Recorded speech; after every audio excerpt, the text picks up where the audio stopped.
জানি কলকাতা বা বাংলা এটা জঙ্গিদের ভারত বিরোধী শক্তির একটা আতুর ঘর।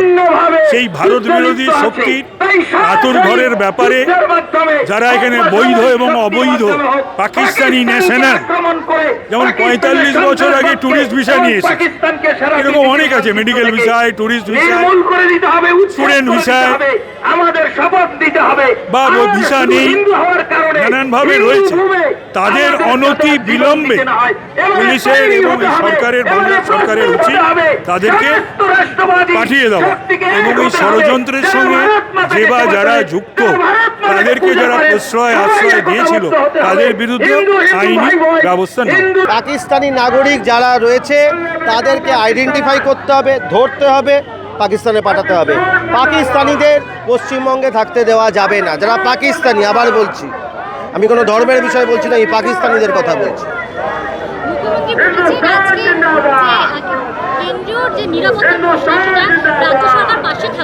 আরে পাশে থাকবি, কাজ করতে হবে তো রাজ্যকে। তাহলে একটা কাজ করুন, বলে দিন পুলিশটা আমাদের হাতে, কেন্দ্রীয় সরকারকে দিয়ে দিন, 355 করিয়ে দিন, বাদ বাকিটা বুঝে নিচ্ছে, কেউ আমাকে কিচ্ছু বলতে যাবে না।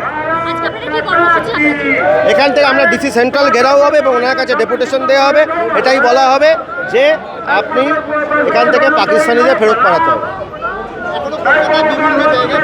আরে বহু জায়গায় রয়েছে, এই যে নিউ মার্কেট রয়েছেন তার সংলগ্ন কত জায়গায় আছে আপনি জানেন না।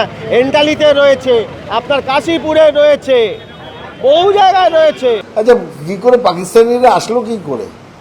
পাকিস্তান থেকেই তো এসছে, বর্ডার ক্রস করেই তো এসছে, হয় ল্যান্ড বর্ডার নয় হাওয়ায় উড়ে এসছেন।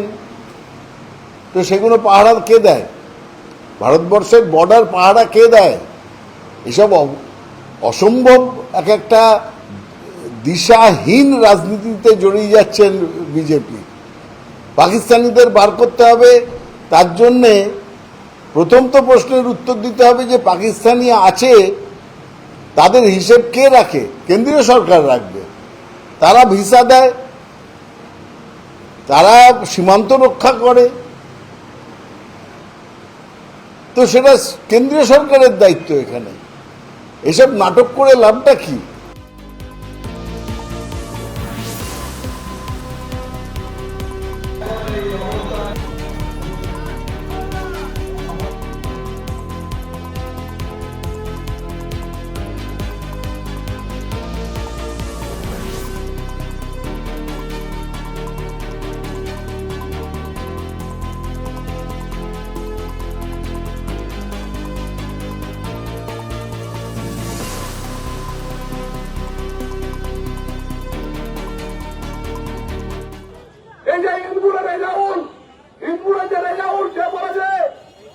হিন্দুদেরকে খেদাও নয়, বিজেপিকে তারাও না, বিজেপিকে ঘর ছাড়া করে না।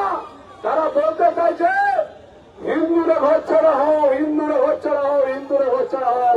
গতকাল শুনলেন এদের যাওয়ার মাত্র 4% আছে হিন্দুরা ভোট, মাত্র ছাত্রা বিধানসভায় এবং তালডাঙ্গা বিধানসভায় মাত্র 6%। মুসলিম ভোট আছে, সে রেজাল্ট বলছে হিন্দুদের ঘর ছাড়া করতে হবে, বিজেপিদের ঘর ছাড়া করতে হবে। আমি বলি বাঁকুড়া জেলা নিজের পায়ে দাঁড়িয়ে আছে, তোমাদেরকে ঘর ছাড়া করবো। এই বাঁকুড়া জেলা সনাতনীদের জায়গা।